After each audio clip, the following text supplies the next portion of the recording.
Good afternoon, good morning, good evening, wherever you are. Oh, people are dropping like flies here. Joined now by Bruce over there in the future, Kevin, and Rob.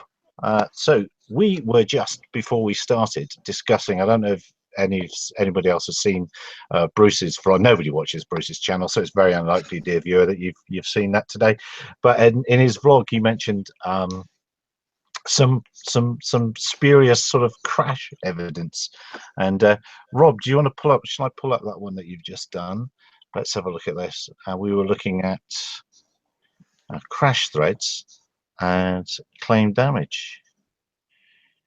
Yeah, it wasn't the one I was looking for, but okay, this is a car. Let's see if I can get this picture up. So what was the one you were looking for, Rob? I've got it. There's that one. Yeah. Yep.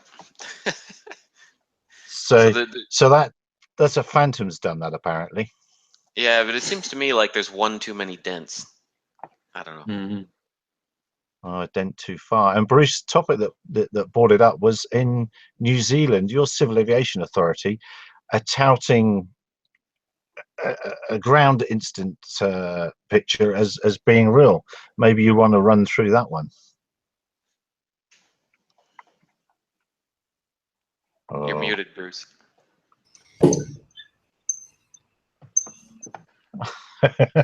It's all going awfully well. You're still muted, Bruce. You're still muted. Yeah, I know. I've got so many things going on here. Windows everywhere. Yeah. I shall try and share my screen. If I can find out which little button does it on. I'm so ill prepared, aren't I? Hang on a minute. What have we got here? Yeah. I'll talk amongst myself for a moment. Here we go. Screen share. This should do it. And I'll go over to this page. Hopefully you'll be able to see what I'm talking about. There we go. Can you see that? Yeah. Yeah. That's the exhaust duct on an Airbus AS350 helicopter, and apparently it was hit by that little Phantom drone lying on the ground on the right-hand picture there, and it caused that catastrophic damage. You can see, which sort of doesn't ring true to me. Those ducts are usually made of a high nickel alloy like Inconel or Hastelloy, which are really tough metals. It's got a rolled bead around the edge, and there's two layers there where it overlaps onto the main duct. So that little plastic fragile drone hitting that, there's no way it would have caused that damage. And if you look, there's actually two dents there. But this was purported as being a stationary or drone strike on a stationary helicopter by our regulator, who of course would not try and deceive us or overstate the danger of these things. And I put this on my vlog, and I've had a couple of, the one guy was a materials engineer, and there was another guy who was some kind of scientist, and they agreed with me that there's no way that drone could have caused that damage, which is kind of worrying, because what happens when you want to get, hold on, how do I turn this off? What happens when you want to get some authoritative, can you see me, or is it just my screen? Yeah, we can see you. We can see you now. Yeah. Yeah. How can you get proper information out of these people if they are pursuing an agenda, which appears to, on the first surface of it, to be the case? They're not giving us objective, informed, unbiased information. They're just basically trying to hype things up like the media. Not good enough. Yeah, no, absolutely. And one wonders what hanger rash actually did that, because that's invariably what these things are, isn't it? It's when you're moving the aircraft. It'd be very interesting to know what actually whacked into that. There was the big one here in Mozambique that went wild. Somebody on the approach, and the drone hit the radome. Well, if you know Mozambique, and if you know that airport, the chances of there being a drone there are so remote, let alone big enough to do that. And it wasn't what that one was. But the FAA used that one in a discussion and held it up as real and true, honest governor. It really happened, and there's no way, absolutely no way. So hopefully we can get rid of some of that sort of fake news. And I'm very glad to see that Loretta's back, because I just wanted to pass by something FAA by you before we go on any further. Privatization of the FAA. What do we think about that, Loretta? Are you talking about the privatization? I was just typing you a message because I'm not sure why the sound is going off. Were you talking about the privatization? Yes. Yeah. Okay. There were a couple of things that I noticed in the principles that the president signed. I don't know why he had to sign principles, but it looks so official when you sign something. But there were two things that I think should be of concern to drone pilots. One, there was a statement in there about allowing access to all FAA certified. It didn't say whether it was aircraft, people, it didn't say what it was. So of course, a lot of people fly that aren't FAA certified, and there's very few FAA certified drones. So I'm not sure whether they really meant FAA certified to get into the NAS, the National Air. And the other thing that I noticed was that there is no representation proposed for the UAS industry on the board that would run the not-for-profit. I mean, I think there's a lot of problems, and I really don't think this proposal is going to go anywhere. But I think that the drone industry needs to stay on top of it, because if it does pass and it doesn't allow for non-certificated drones to operate, that's a problem. And if there's no representation, they're not going to get equal access to the airspace. Is this just a pie in the sky idea that in Transport Week, I believe it is over there, it'll just fit nicely and it'll all go away in the end? Or are we going to see another situation where opportunities are missed because the industry's taken its eye off the ball? No, I don't think Loretta's hearing me. Oh, you're not hearing me, are you, Loretta? Yeah, no, I'm not sure if I heard you or not. Okay, I think that both Democrats and Republicans have recommended getting air traffic out of the FAA. The privatization part of it is, I think, more of a problem than just getting it out of the FAA and out of the current budget cycle. But I think any kind of corporation run by private entities is going to be a problem. So I think a lot of the concerns with the bill last year have not really been addressed. So I don't think it's going anywhere. Yeah, as a former air trafficker, it's a bit of a worry to me. And yeah, I wouldn't be surprised if this isn't the start of the pay-to-play sort of world that some people are expecting. All right, does anyone else? What does Loretta got to say about the fact that the FAA is still telling people on their website they've got to register their drone? Didn't hear me?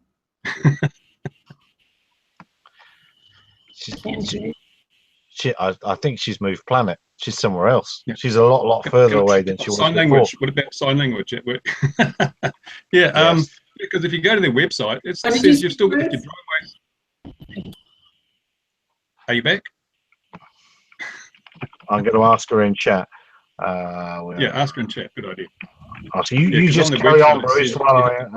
Okay. Yeah, no worries. Yeah, if you go to the FAA website and you type in drones, and it takes you to the Fly for Fun page, it says if your drone weighs between 0.55 pounds and 50 pounds, whatever, you must register. Well, I thought the Taylor case had overturned that. So why are the FAA misinforming the public? It's contempt of court, isn't it? No, the decision is basically stayed for, I think, until like July 4th, giving the FAA the opportunity to appeal or to request a rehearing. So, the decision is not effective immediately. So what was confusing was that on its face, the decision was immediately effective, but then the court issued another order saying that they wouldn't order the basically the disbanding or the effectivity of the overturning of the registration until the FAA had an opportunity to appeal. Right, because Or originally I read it said a week or something. It would be a week's delay from the judgment till it came into effect. So they've subsequently reset that time frame. Is that right? Okay, I'm sorry, I missed the beginning part. It's all right. So it doesn't matter. Anyway, so basically it's in effect for a couple more weeks. But the AMA gave out information to its members that the order was effective, so there's a lot of confusion out there. Okay, and that's not the case. So July the 4th, which is an easy date to remember if you're an American, isn't it? So that was very good of them to do that. July, I like that. July the 4th, that's grand. Rob sat there in North America, northern North America, in Canada. Rob, you've had great success with your helicopter company recently, and I believe you're subject to an acquisition. So maybe you can tell us a bit more about that. Yes, I've got received a letter of intent to purchase the company. It's from another UAV company in Canada who are forming a consortium of higher end commercial UAV operations companies. So they are interested in what I'm doing here, and so they have an offer to purchase it. I will still remain running the company just as before, but what this will do is bring a lot of investment to expand the company faster. So it's really good news for me personally, but also for my customers and people interested in what I'm doing. So. Well, congratulations, but I mean, I've got multi-rotors. Thanks. What's the point? I don't understand. What's the point of a helicopter? Why bother? DJI don't make them. Yeah, the helicopter, I mean, multi-rotors are very popular, of course. There's not a lot of companies doing helicopters. There are a few, but you know, they still have, some people view them as old technology, but there's a lot of reasons why they are still very, very relevant in the UAV market. They basically, it fills a middle gap between multi-rotors and airplanes in terms of range and speeds. So you know, multi-rotors tend to fly very slowly. They require a lot of power to fly fast.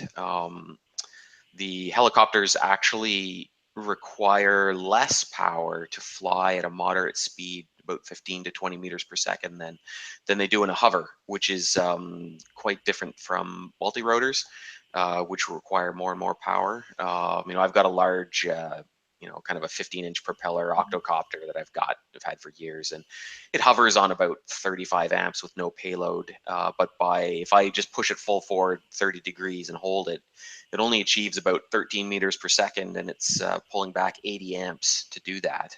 Versus I've got helicopters about the same size that hover on about 55 amps, but I can be doing 15 meters per second, and they're only consuming about 45 amps at that point. So they actually require less power to fly at a moderate speed. So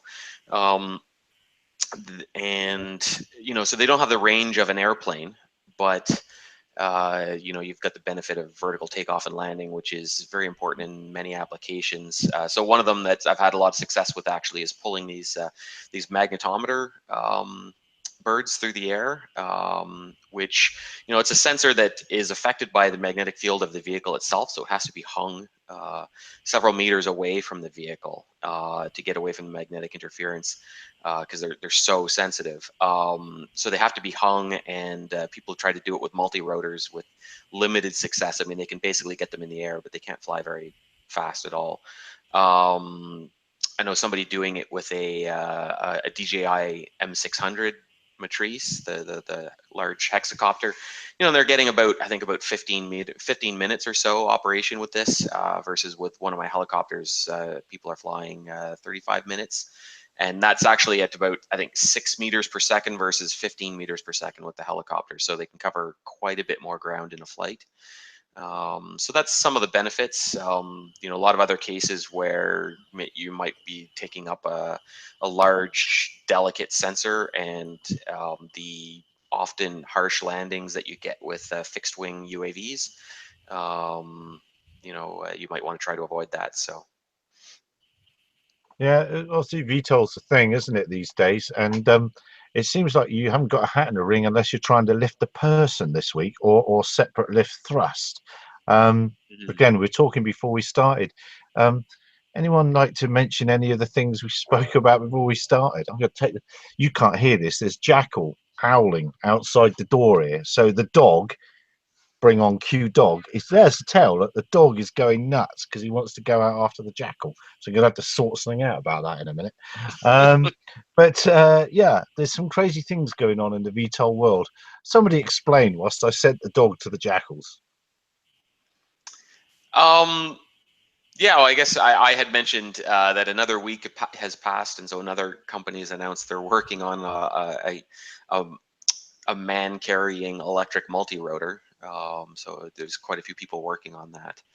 I guess I didn't even know. I wasn't even talking about the Toyota one. That one was news to me. So looking at the video, it doesn't quite look like the typical Toyota engineering environment. So I'm not sure what the deal with that is. Yeah, it just seems, as you mentioned, every week there's another company that wants us to be excited about a multi-rotor that can carry a person autonomously.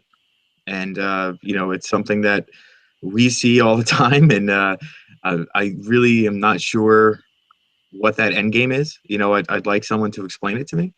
You know, we were talking also in comparison to traditional methods, even small class helicopters, and you know what the difference is, since you're working on a very limited flight time due to, you know, batteries compared to, yes, you know, R-22s. Yeah, and that's one of the things that isn't talked about very much with these manned electric multi-rotors. Is, you know, they're probably talking about a 5, 10, 15-minute thrill ride, which is fine. But you don't hear them saying that, right? A lot of people think that they're going to be commuting to work on these sorts of things, and the reality of the flight times and the speeds that they're capable of. I think I'd like to see these companies talking realistically about what, what is the end game and what performance you realistically think you're going to be able to get out of them. Yeah. Well, that's the thing, and everyone's trying to do their own thing. You know, you've got companies like Uber and Airbus and major players trying to field their own entries into it. You know, I see that as something maybe possibly if people actually sat at the same table, you know, using certain technologies of these big company players and introducing it to one system, that might get some places. But I don't see that big driver and that commercial UAS market of moving someone from one place to another with an autonomous multi-rotor. You know, there's tremendous other fields and insertion points in the industry where that technology and funds can go to. Yeah, I think a big part of what we're seeing is actually because in most people's minds, when they think of they think of the word drones, they're thinking of a multi-rotor. And there's this perception of it's a flying robot, it can fly itself. I don't need piloting skills because it's easy to pilot because it has this autopilot on it. And I think drones, flying a robot, multi-rotor, they're all kind of tangled up really tightly together. And I think everybody's forgotten that you can put an autopilot on any vehicle type and make it just as easy to fly as a multi-rotor is. So if somebody wants to go on a thrill ride on something that can take off and land vertically, you can put the same autopilot that is on the large electric multi-rotor, you can put it on a 1 or 2 seat helicopter that are available on the market right now, and they will be just as easy to fly. I mean, this is actually something that I have to talk about a lot when I'm trying to sell UAV helicopters, is that a lot of people have the perception that helicopters are hard to fly, and I have to tell everybody that actually multi-rotors are hard to fly. Multi-rotors are impossible for a human to fly without computer controls. Helicopters are actually possible for a human to fly without computer controls, but we developed these computer control systems largely for multi-rotors. But if you take that same technology, apply it to a helicopter or an airplane, both of them become, you could now fly them by a person with much less training, but a lot of people lose sight of that fact, and so they focus just on these manned multi-rotors, Yeah. manned multi-rotors. Well, that's it. I don't know if anyone remembers, what was it, 2011, the F-16 that was completely autonomous, takeoff and landing. You know, so if you get, you know, that's pretty much one of the most complicated airplanes around. So, you know, and that's been done for almost 8 years. The QS series, isn't it? There's a company in Canada called Maggot Target Systems, who are taking, I believe what they're doing is they're taking out one of these single-seat Mosquito helicopters, and they remove the person, and they've got an autopilot on it. You fly around and shoot at it. But there's just, you know, a perfect example of that this is possible to do this. And there's a company already doing that. So the same technique could be used. Bang, there you've got a UAV with a 200-pound payload. If you want to do drone deliveries. Well, shooting them down is the best thing to do with those mosquitoes, I think. It really is. Well, of course, it's an OPV as well. Is the real term, and that's a term that seems to be being forgotten. Also in Canada, you've got the DA-42, isn't it? That's being operated there by, I can't remember who, and that's a great aeroplane that is optionally piloted. So it's definitely a thing. I'm not sure I would like to, other than a parachute, which would definitely have to be a requirement, but I'm not really sure I would want to sit in a multi-rotor. I'll sit in an autonomous helicopter perhaps, but not a multi-rotor. It's too many points of failure. Maybe I'm just a sissy. Am I getting that wrong? Have you seen the guy in, I think, was he Swedish, I think, who built his own flying chair with gasoline motors, got 8 motors, I think, and he sits in it with a radio control transmitter and flies it around. That was a pretty impressive act of courage or stupidity, but now he's building an electric one. I much preferred the internal combustion engine one, and it shows you what you can do on a really limited budget. So why couldn't Toyota's one fly that well? Yeah, I mean, will they ever be safe enough electric multi-rotors? To answer Gary's question, I mean, I think so. I mean, this is just engineering, right? It's just a case of, you know, people have to sit down, do the engineering needed to make these things reliable and safe. So, yeah, we'll get there. There's no question. I don't see why, at the end of the day, any one of these systems will be more reliable or risky or dangerous than any other ones. It's really just each one of them depends on the engineering that went behind it. Having said that, though, in a helicopter, you've got a controlled failure mode. You can auto-rotate to the ground. With a multi-rotor, if you lose a motor, you know, that can get pretty bad pretty quick. And there's ballistic parachutes, well, they just, if you're low enough, they just open to cover the corpses. It's not like there is a really realistic way of controlling the failure mode if you've got a quadcopter, certainly, because if you lose one motor in a quadcopter, you're just flipping all the way to the ground. So helicopters have their benefits when it comes to carrying people. Yeah, now multi-rotors, I mean, they have, you know, any multi-rotor fan is instantly going to tell you that, you know, I'd be surprised if anybody's flying a manned quadcopter. They're going to be 8 rotors or more. Some of them, you know, 16 rotors on that. So the loss of one should not end in disaster, but I guess we'll see. We'll see. But, you know, actually, that's a great segue because, Gary, your answer was engineering. Yes, they will be safe one day, or, you know, it'll be mitigated. It's the segue for me is going into counter UAS and full motion video. These things that exist in our industry and in the world that I honestly, and I made a post about it earlier today, I thought these problems were solved.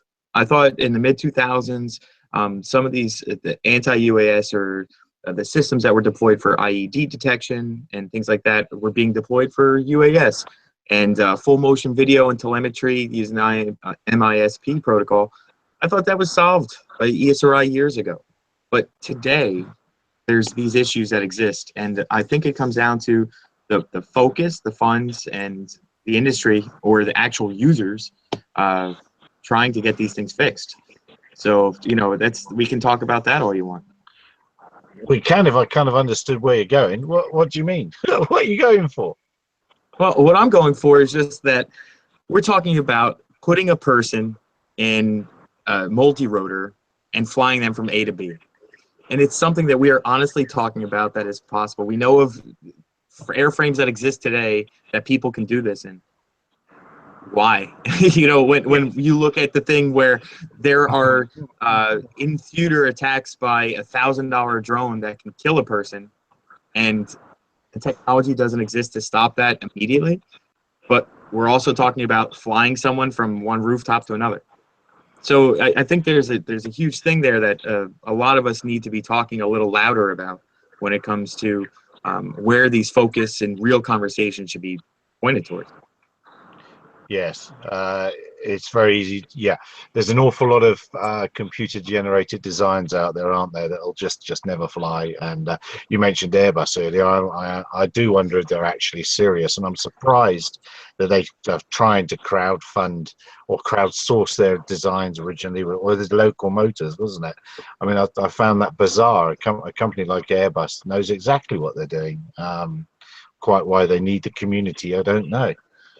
Yeah, and then we saw how that all worked out. Well, yes, it was the best looking computer generated design one, wasn't it? It was a great CAD model, and you know that's what sells. Sexy sells. We all know that.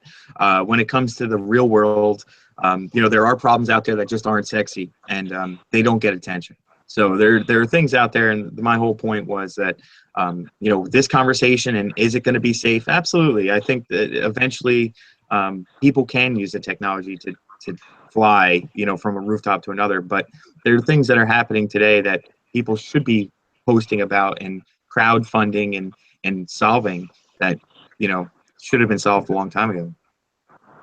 So we need to lower our expectations a little bit, change the targets. Target's the wrong word there, wasn't it, in this context? But there we are. No, that's absolutely right. Change that target. You know, lower the bar in a sense of usability. You know, we talked about vaporware. Every day, everyone on this call and people watching, we see a post by a company or an individual that we all know is just BS. It's just not possible, or it's aspirational maybe, but not doable today. And I love that. I love the sci-fi aspect of it, but let's talk about what's happening today and what's doable, you know, and that's maybe we could get more refined and make things a little more accepted, you know, across the world. Well, what is it doable today then? All right, then what load could we take from what? All right, 10 kilometers. We want to take something 10 kilometers. What sort of load could we take reliably right now? How would we do it?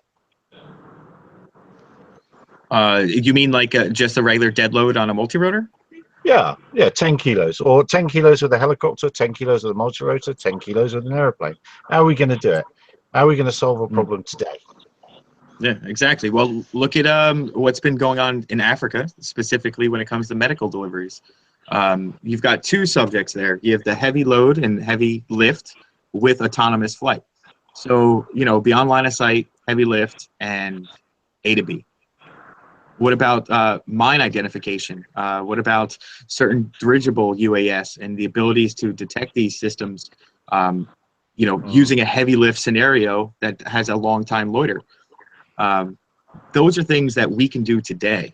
And everyone on this call, if we all got together in one place with X amount of funds, we could probably have it built in a month. But, you know, it's not sexy. That went quiet, the mine seeker thing, and that again was in Mozambique. And one of the dreadful things that they did to sort of help mitigate the mine issue was they opened up the Kruger Park in South Africa into Mozambique just as far and pushed the elephants through. And elephants were fairly effective mine seekers. They were overpopulated in one place, and they worked on that using a weird tool. But yeah, that was quite exciting, that mine seeker thing. I quite enjoyed that idea, but that seemed to disappear off into the blue. Rob, have you got a helicopter that's going to lift 10 kilos somewhere? Not ready right now, but I mean, they're available on the market right now. I mean, you've got something like the CopterWorks AF25, or I guess it's AF30 now. I think it can lift about. I think it's around 10 kilograms. What's the Vapor 55 do? 35, 55. I don't know what the payload number is. The 55, I think is the all-up weight. the maximum total weight, and then I think it's around 10 kilograms. Yeah, it's 6 to 8. I thought. Yeah, but that's up there. You know. Yeah.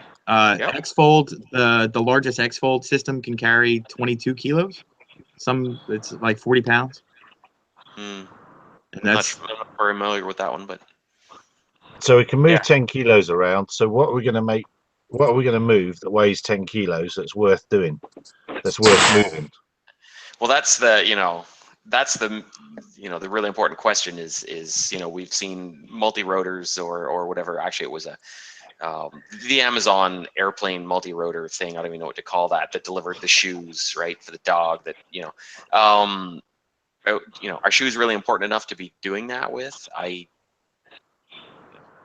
don't Yes, think so. you could almost get a person to put them on and walk them there, deliver them by that method, couldn't you? The shoe delivery person, yes. So I mean, medical supplies and that sort of thing are the obvious. That's always the obvious thing. Magnometer, as you were saying, heavy lift identification tools. There's that's something.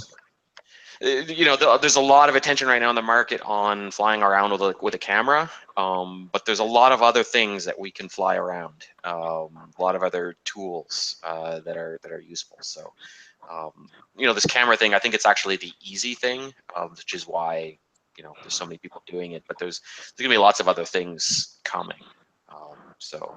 Like what? What other things are coming? Lots of other senses. I don't even know them all. Well, I mean, you've got LiDAR scanners. Okay, so another example, right? They tend to weigh a couple kilograms. Helicopters work best for them. Just saying. Yeah, and one of my pet ideas is we have actually a park in Canada here called Algonquin Park, and I don't know how big it is. It's pretty big. It's about 50 kilometers across, so maybe it's actually not big in African scale, but it's fairly big for here. But it's very, very popular. Lots of tourists, lots of people hiking and canoeing around, and I noticed they actually have a seaplane base for I guess presumably for emergency rescues, but I don't think it's staffed all the time. I'm not sure what their turnaround time for an incident would be. But I would see a park like that should have a UAV ready to go with probably a fixed wing on a catapult ready to go, and they'd be able to load it with somebody needs whether it's a defibrillator or an EpiPen or asthma inhalers or any kind of a bear attack trauma kit or something. But you can get it out there really quickly. That's called a body bag. Yeah. Yeah. But you could get it out there. You could have these things delivered on that kind of instead of having a seat. Like I don't think they've got a pilot stationed there ready to go. I think a UAV would be able to do that job quite a bit faster than a manned airplane could, to get that that instant response out there. Well, that's very much the fantastic Outback Challenge, isn't it? In Australia, that's very much their sort of modus operandi, and that's actually comes back to sort of Kevin's point. That's been going since I think was it 2006, 2007, and of course Tridge has managed to do it a couple of times now. But they've definitely solved a whole heap of big problems have been solved in that competition. So yeah, why isn't that rolling out all over the place? That's regulatory, I suppose, isn't it? I see Jonathan's back with us again, and we haven't got him to say anything. Well, it could be that Jonathan's back with us, or it could be just his face. Do you wish to be abusive over any subject, Jonathan? Abusive over any subject? Well, it got your attention. It got your attention, didn't it? Nothing's caught your eye this week. I only saw that Jim Williams, the former head of the FAA Unmanned Systems, integration office over there at the FAA, he started his own business, and then also Michael Droback and Greg Walden leaving Aiken Gump to go to McGuire Woods. So that was another interesting switch up there. I don't know exactly why they left, but they were the UAV coalition, I think, weren't they? Or- Right, yeah, they Droback was doing that. Also, like Greg Walden was, and then I noticed there at the little, kind of at the very end, Diana Cooper, who is the Canadian attorney from, yeah, she's the Canadian drone attorney that went to Precision Hawk. She became like vice president or something over there. So not really sure what's going on over there or what will kind of happen here in the future. If they will take that with them to McGuire Woods or what, but I'm not really sure. And Jim Williams has got to have a bit of a heck of an advantage, hasn't he, if he sets himself? So what is he a lawyer? What's Jim's, or just an advisor? What's Jim's role in life? I don't know. I mean, he's not a lawyer. And from last I checked, he's not a pilot either. He's just worked at the FAA for a really long time and was head of the integration office. But I mean, he left the integration office. What was that? A while back, like a year or two, right? No, I mean, it's about a year. Two probably. Yeah. 2015 he left. Right. So, yeah, he left a little while ago. And so he has his own consulting firm, it looks like now. I'm not exactly sure his area of focus is it's just drones or aviation in general. Kind of reminds me of like John McGraw and what he did as well. It seems to be very typical, right? When you leave the FAA, a lot of these guys start their own consulting business. And the other thing, Jonathan, did you see that AUVSI filed an amicus brief in Dr. Singer's case? Really? I did not see that. Yeah, Damon, What does that mean? they filed a brief in support of Dr. Singer as the man who is challenging the city of Newton's drone regulation. It's pretty much the first real challenge to a local ordinance that regulates flight. So AUVSI, and I think someone else joined that brief, but they did a really good job with the brief. And it was posted on the UAV Legal Facebook page, if you want to read it. Okay. And that speaks to, what's that other rule? I've forgotten the name of the lady that's putting something that's very pro local regulation. Would that knock that out of the park then, if that one came through? Oh, you mean Feinstein? Was it Senator Feinstein and her Drone Federalism Act? Yeah. Well, so with the Singer case, there's a provision of arguing express preemption in some regards, and then also implied preemption. Those are some of the issues if Senator Feinstein's bill were to come about, which I think is very unlikely. I think it was kind of just, interesting, feel good, kind of make a splash, but there's nothing really substantive there, enough oomph to go behind it.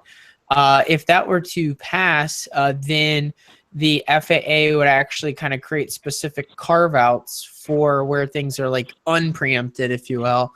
And that could cause a whole bunch of issues. Additionally, there's one provision in there that said that the reasonable restrictions that the local governments could create could actually go 200 foot laterally, which could cause a problem if you're trying to do real estate photography of one house and some other house somehow, has some law backing it up that they can restrict the area, going laterally. So there's a whole big mess there, but I don't think that's the biggest thing going on right now. The big thing that's getting dropped is the announcement that was made yesterday by the Trump administration, and it looks like he's working in conjunction with Congressman Bill Schuster, and they're discussing primarily privatization of ATC. So where does that leave drones in all of this? So far, the early reports and stuff that I can gather is that it looks like they're trying to pull off ATCs, those functioning services from the FAA, and put them over into a nonprofit organization. But the certification of the aircraft, standard certification, that type of stuff will still remain in with the FAA. So the remote pilot knowledge exam, stuff like that, registration, that's all going to stay in the FAA's territory. Where it could potentially affect drone operators is if the individuals who process the COAs, if those individuals are going to be privatized or not, or is that's going to stay in the FAA, since it's kind of a much more of a certification kind of aspect. It's more legally, kind of tied more with the FAA's oversight. So that might be affected. It also might not. And then I'm waiting here to see how the overall industry is going to move forward. When I mean industry, I'd say specifically the drone coalitions that are out there, the Small UAV Coalition and the Manufacturers Coalition, and see if also the commercial UAV one, what they plan on doing in regards to this giant, it's like World War I kind of breaking out, right? Where you have one country jumps in and then all the allies of that country and they face off against the other side. So we have what basically as of yesterday, we have on one side a statement of support of Trump's plan, who's supported also by Loretta, the head of the FAA, 3 former secretaries of the Department of Transportation, NATCA, I think ALPA also did some support, indicated they were supporting it. However, there was like 16 against it. EAA, NBAA, AOPA, and a bunch of others. And so it's this giant bunch of organizations on one side and a bunch of organizations on the other side in regards to how this is getting divvied up. I have not seen so I can't really speak further more on the matter because what are the user fees in there or anything else we don't fully know to the full extent of all of that. So there'll be a whole lot more we can discuss next meeting when we actually have some text to go off of. And do you think that'll be the case? We spoke about it briefly with Loretta earlier. So how quickly till there's some meat on the bones of this story then?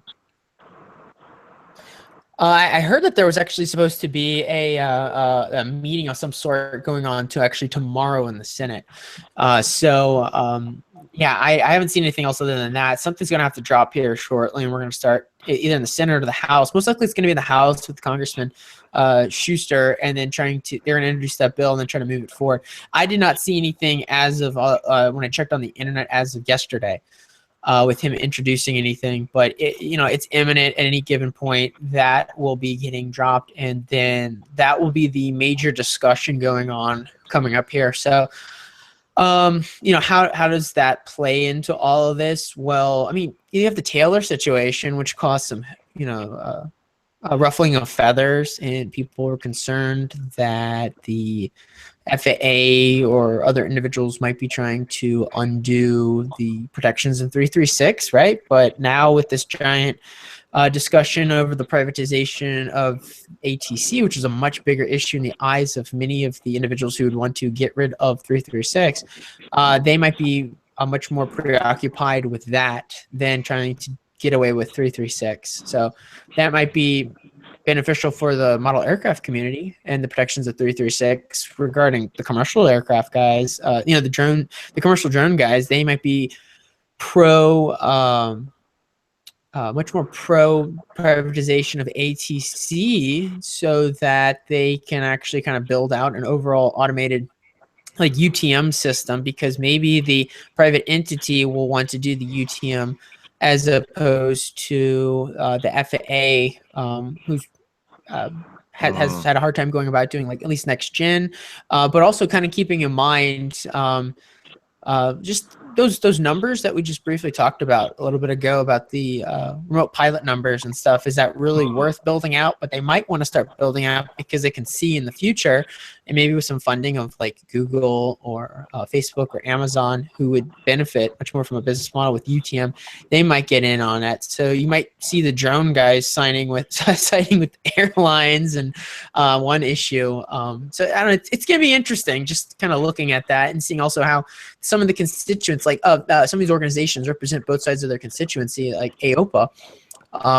So how are they going to be against this, while some of the individuals in the drone community who might be much more pro privatization for the purposes of trying to speed UTM up along so they can maybe get quicker authorizations under 107 to fly near airports, or even the manufacturers who might want to do it from a competitive advantage. So it's just going to be really interesting to watch how it all shakes out here. Yeah, I think it is worrying myself. And you mentioned the magic word UTM.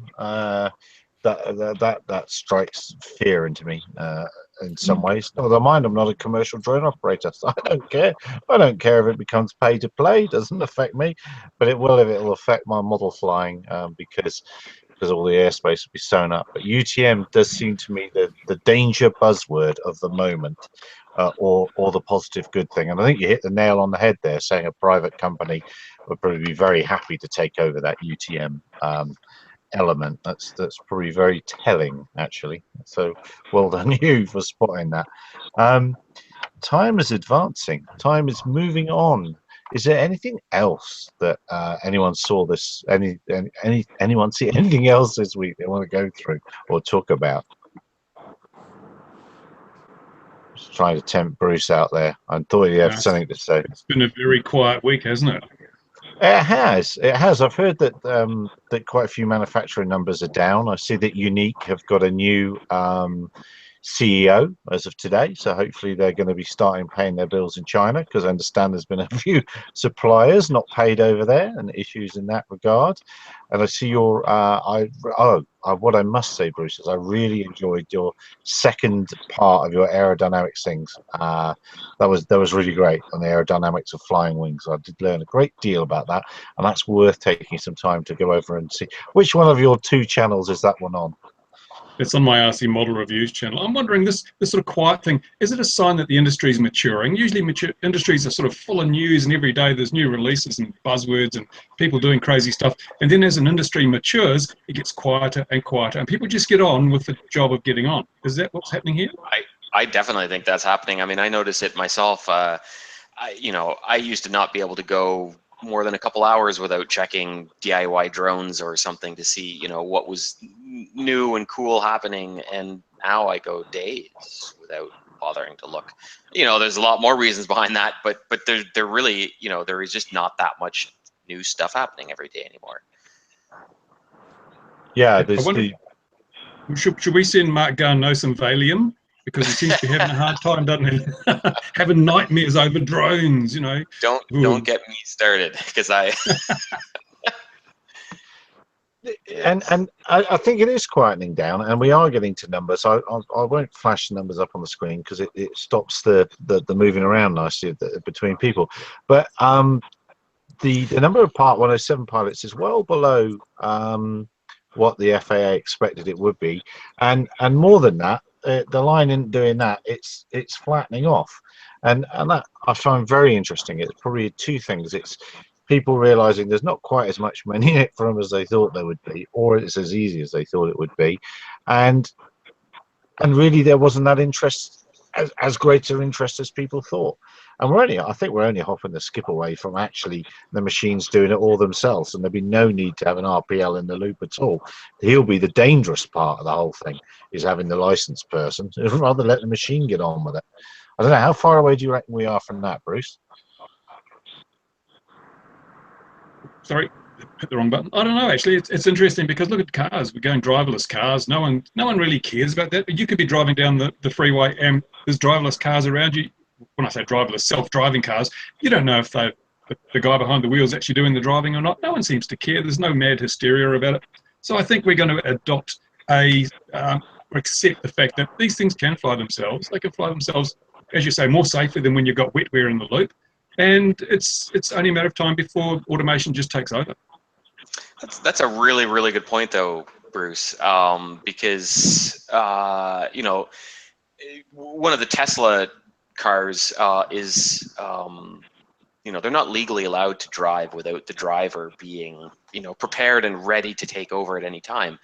But I mean, all of us sitting here, I think, know that that's exactly what's going on. They're reading a book. They're if something goes wrong, they're going to be scrambling to figure out what happened. But yeah, nobody seems to be losing their mind over this. That this is happening now, and it's not really legal, but it's not. People are way less excited by that than they are by these 2-pound plastic drones flying around in the sky. That's actually really interesting. I hadn't thought of that before you just mentioned it. I think a lot of people are flying without their 107 certificate. I think a lot of people think it's a hassle, and they think $150 is too much money, and there's no enforcement. So, and I've heard of a lot of people just flying. So I think the FAA's projections may have been accurate, but they're flying 107, but not with a certificate. Yeah, it's pretty much the same case here in Canada, that there's a lot of people that just aren't going to bother. A lot of people are confused by some of the rules, such as we have this thing called the exceptions, that a lot of people mistakenly believe they're flying under exemptions, but they're not. Yeah, I mean, there's a huge amount of the commercial market that is just not bothering because enforcement is just not there. Really, unless you have an issue, the chances of you getting caught are quite low. Was somebody else mentioned about, maybe there's just less people doing this, that there's less money in it, and I think that's a big part of it as well. I'd seen a number of cases where I'd see somebody, 50 years old, they have a successful career, but they're kind of bored with it and they want to do something new and different. I'm going to get into the drone business. They go off and they buy a Phantom, and they're 50 years old, they're responsible, then they want to do everything right, so they go through all the regulations, they get the insurance, and then they find it's very difficult to operate and under the laws, especially in Canada. Meanwhile, they're competing with 18-year-olds who don't care. They live at home with their parents, and they don't have anything, that they're not going to have their permits. They don't have insurance. They really don't care, and they'll just go fly anywhere against whatever the regulations are. It doesn't matter. And if you're at this end of the market where you're basically operating with a Phantom, you're competing against those kids. And they're going to undercut you on cost, and they're going to do things that you can't do. So yeah, I mean, it's possibly why there's a lot less people getting their 107s or their permits in Canada compared to how many are actually doing it. So that sort of it's just a reoccurring theme. How do you bring those people back into the fold then? Because they still need some safety training, and or do they need safety training? Yeah, I guess they do, or just make sure their attitude's correct. So how does one ensnare those people and bring them into the fold, the loving arms of sensible operation? Well, first of all, go ahead. No, go ahead. I was just going to say that the regulations are really much too strict for the Phantom class. And you're never going to have high compliance when the regulations just don't match the safety need. And, I don't know that you need, I have a 107. I mean, I worked at the FAA, so I, have a concern about safety, certainly. But I don't think that the 107 test really does anything that a reasonably prudent person wouldn't do anyway, or that couldn't be taught fairly simply, when you buy a drone, especially a Phantom. And now so many people are flying Mavics, and soon they'll be flying Sparks. So the danger keeps going down, but the regulations stay the same. Yeah, I completely agree. That's actually exactly what I was going to say, is that if the laws aren't reasonable, nobody's going to pay attention to them. We have speed limits here in Canada, 100 kilometers an hour in most places, and the highways are designed, and the vehicles are designed for much higher than that now, but they're still stuck at 100 kilometers an hour. Nobody obeys them. And so you've got 90% of the traffic doing, 120 kilometers an hour. The police don't pull anybody over. Now is, the traffic, everybody's got their cruise control set at 118, and you see a police car on the side of the road with his radar gun out. People don't even bother slowing down at 118 anymore. You could get a ticket at that speed, but people don't even bother. The cops don't bother stopping people until you're going over 140. Most of the time the cops, they're not going to, because they just can't. You can't. Everybody is speeding, and it's going to be the same thing with the drone regulations if they're not reasonable. And I think most people, at least for myself, my perception of what is reasonable is if a kid can go to Best Buy and buy a Phantom and do something in his backyard legally, and you're telling somebody else that they can't do it commercially because they're doing it commercially, it doesn't make a lot of sense to people. I don't think people are going to listen to those regulations. Yeah, and unfortunately, it's absolutely cyclical argument. We keep keep saying the same thing here. No! But what I can say is, actually, Loretta, haven't you flown a Spark or seen one in the flesh? Or you were at the launch event, weren't you? Yes, I haven't flown it, but I have seen it in the flesh, and I am planning to buy it as soon as I have it in stock because I thought it was adorable, and I like small, so. There we are. There's the two quotes for the movie poster. I thought it was adorable. I like small. I see it now all over the place. I see it on the movie poster now, and the goggles as well. You have had a go at the goggles, though, haven't you? I did try them. I mean, they're bigger than the Spark, you know. So. Yeah. It looks like an amazing machine. The specs are quite extraordinary. Yeah, it's an amazing machine. Well done, DJI. Yet again, taking over the world, one bit by bit, bit by bit. Anyway, with that, I think look, it's getting on to the top of the hour. We might do an unusual thing and actually finish before time. So I will say, does anybody else have anything else? Still haven't got my hat. Oh. Just a quick thing. Just thinking about the car situation, the vehicles. I find it amazing that the government wants to regulate our little tiny plastic drones, yet they are still prepared to let car manufacturers sell vehicles which can do twice or more the posted speed limit. And we have tens of thousands of people dying on the roads. No one's been hurt by these little plastic toys. I wonder if it's because the regulators actually drive cars. So any rules relating to cars will affect them. But they don't fly drones, so they don't care what they do in terms of restricting the group of people that they're not a member of. Is that the problem? Because you'd think, well, all these road deaths, if you regulate it, and it's simple to do, we've got the technology, put a regulator in your vehicle, it can only travel at 100 kilometers an hour, then you can never break the open road speed limit. And they always tell us that speed kills. So think of how many lives would be saved by that simple little measure. But the reality is the politicians like having a bit of a blast on the open road as much as we do. Yet they don't have drones, so they don't care about us. Yeah, I think there's that, but it's also, I think it's just simple technophobia. It's new technology. I mean, everybody remember, I'm sure you guys have talked about this on this channel before. Remember when everybody was freaked out about cell phone cameras, right? And now nobody cares anymore.